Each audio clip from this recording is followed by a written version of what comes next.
What's up, Tube? Welcome to Loguido's Chop Shop. Um, a couple of days ago, I made a video where I was just basically thrashing the heck out of a Wells gearbox, and I'm just gonna. There's been a couple of suggestions in the comments of that video. One of the things that I need to point out first of all was that it was brought to my attention. I didn't actually notice it until I rewatched the video.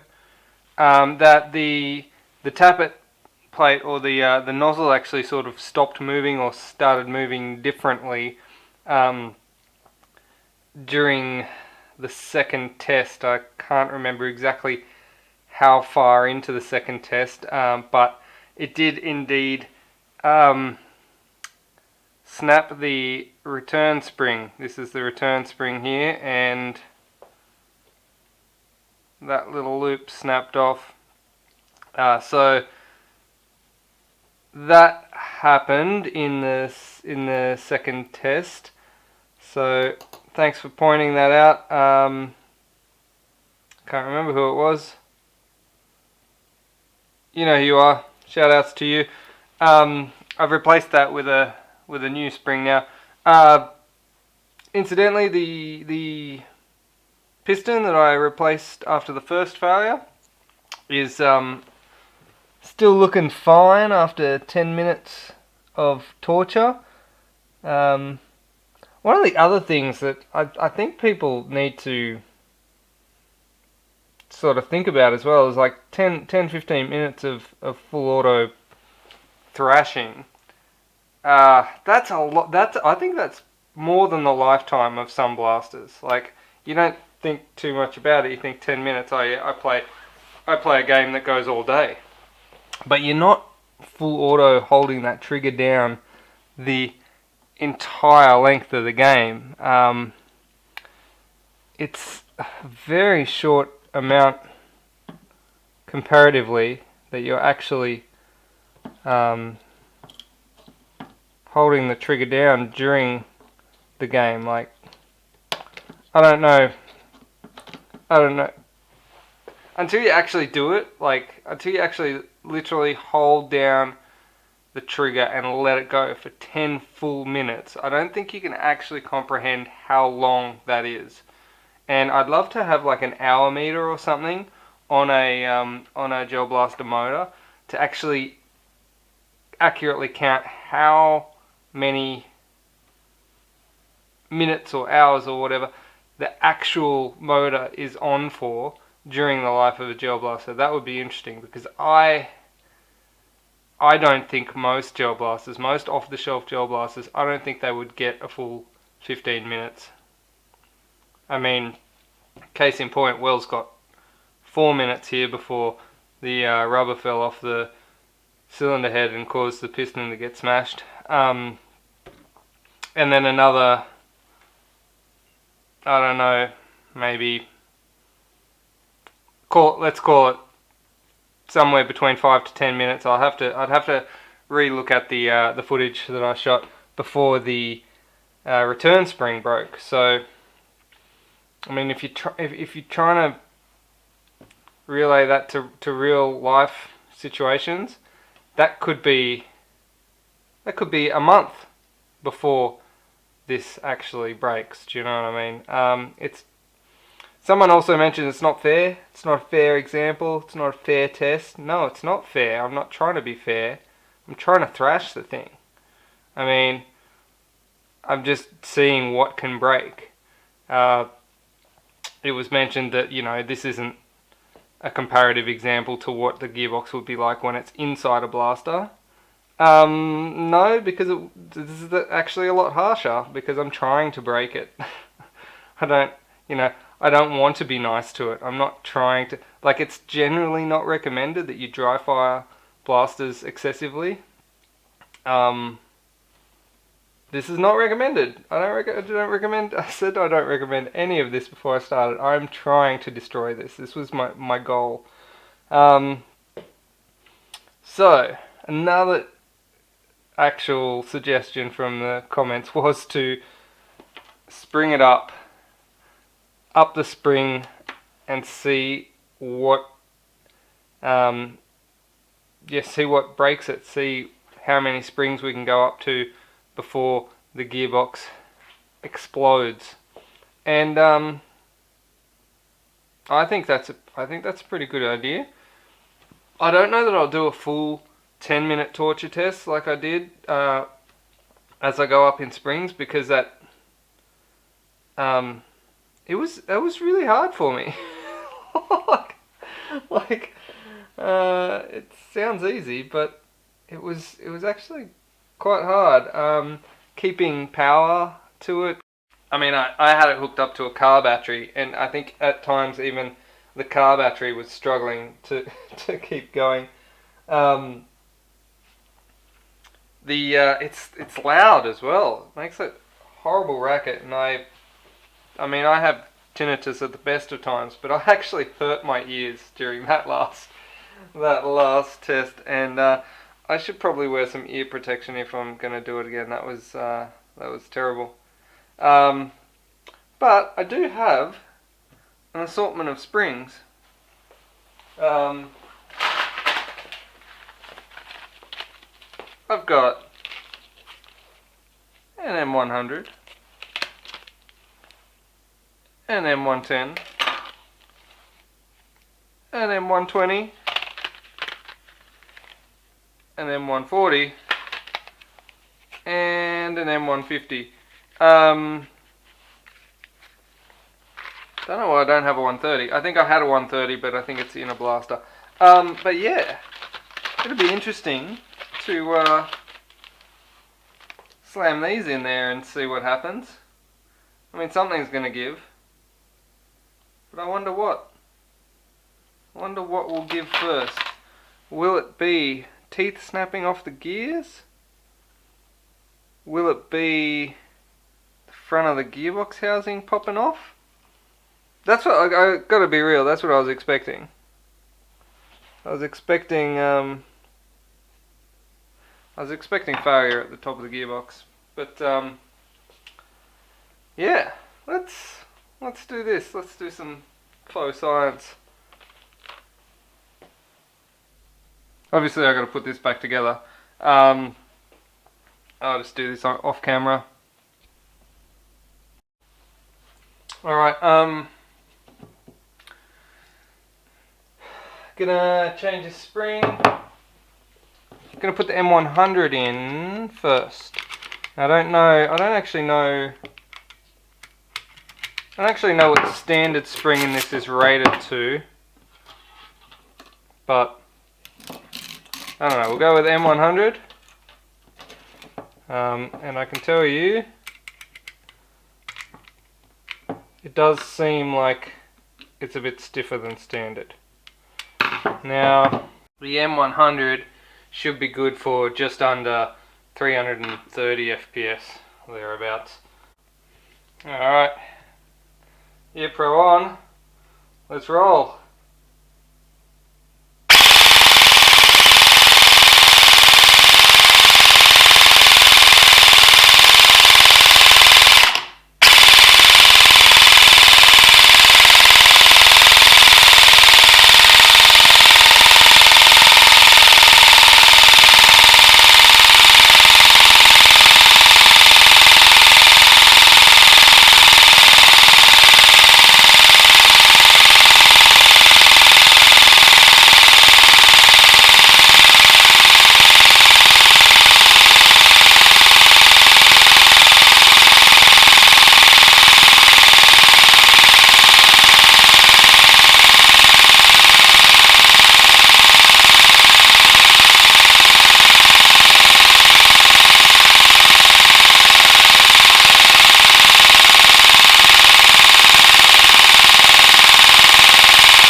that there. Let me just reset this spring.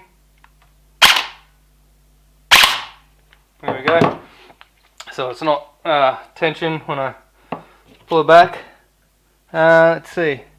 I keep thinking this is a crack, but it does want to spray a little bit of oil out there. You may have noticed I put a screw in the back here to make it easier for me to remove the spring, and that unscrewed itself. I did put a little bit of Loctite on the screw on the bottom to see, because last video that was unscrewing itself, so I did that. So that seems to be, seems to fix that issue. Apologies if you're wearing headphones, man. Like that's loud. There's no ifs or ends around it. Eagle-eyed viewers may notice that there was a moment in there where it stopped. That was because I actually accidentally dropped the wire off the battery. Nothing to do with the actual blaster itself.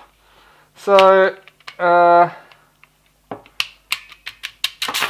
call that a mild success. And then let's go to M110 now. Alright, now with the M110, and of course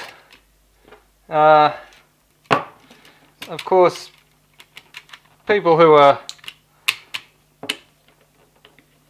expecting this to be mildly scientific are going to say, but wait, is the gearbox not already compromised from the previous tests already performed with the other springs that have already potentially weakened parts of this gearbox? And yes, you're right, it's not fair. It's like I said, this is not scientific, this is not meant to be fair. What I'm trying to do here is break the gearbox, seeing what it will take to break it. And I think I can see the front of this housing starting to stress. It's not cracked yet, but I think it's starting to stress. And I mean, yeah, a lot of people are also saying things like it's not a fair comparison. Like, it's never meant to be fair. I said that to start with. But people are complaining that there's no load. There's no gel ball in front of this. So, it's not a fair simulation because there's no load. I mean, just think about how much extra load a little squishy ball and 30 centimeters of tube in front of that are actually going to place on it. I'll let that sink in for a little bit as well. It's not really all that much. So let's roll on with the M110. Ear Pro on, headphones off for those wearing headphones.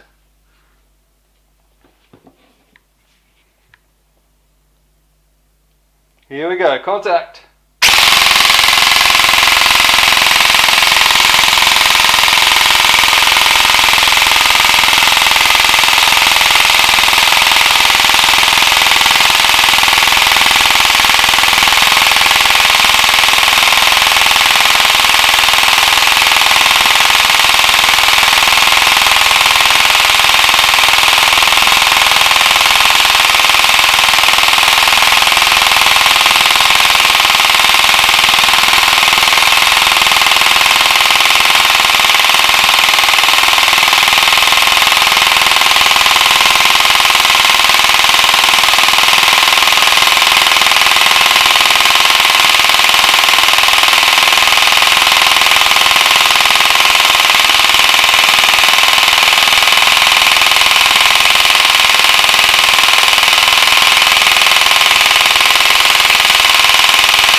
just reset that. Alright.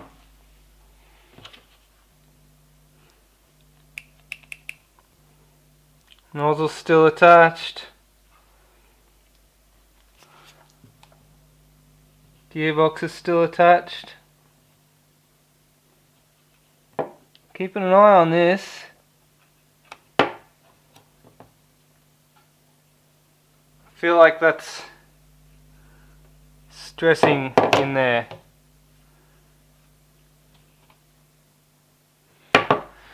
But nonetheless, survived the M110. That's about 360 FPS for those playing at home. Now, when I find my little screw, wherever that disappeared to, oh, here it is. I'll get this out, and we'll whack the M120 in. The M120, which are getting up to around,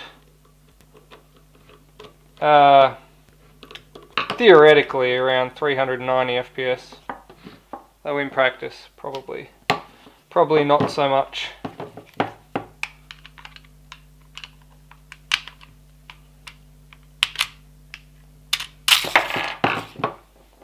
Alright.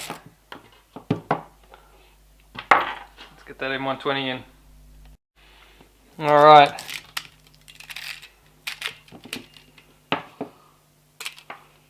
This doesn't break something.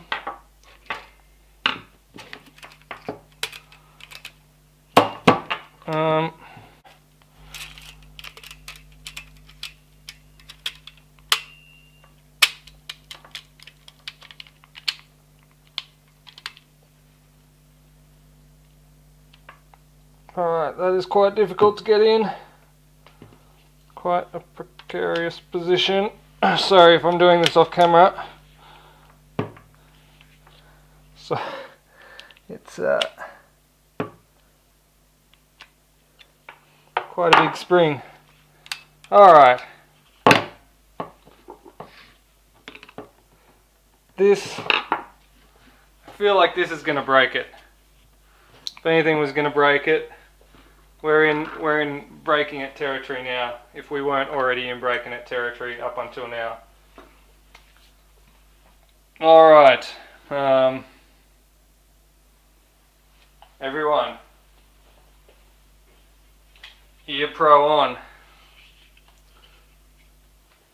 Here we go. Contact.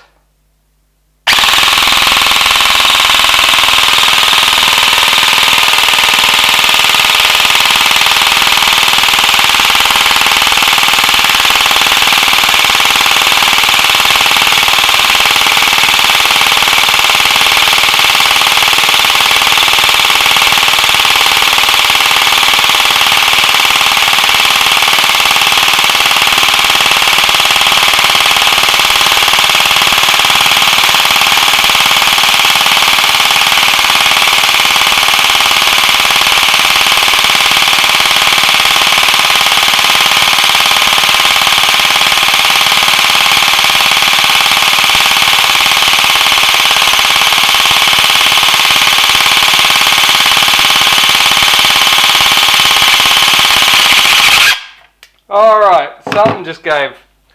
Something just gave. I don't know what. But I could hear it slowing down, so my battery was given up. But we'll see. We'll see what gave. Oh, you know what? I can see that the screw is working itself loose at the bottom here as well.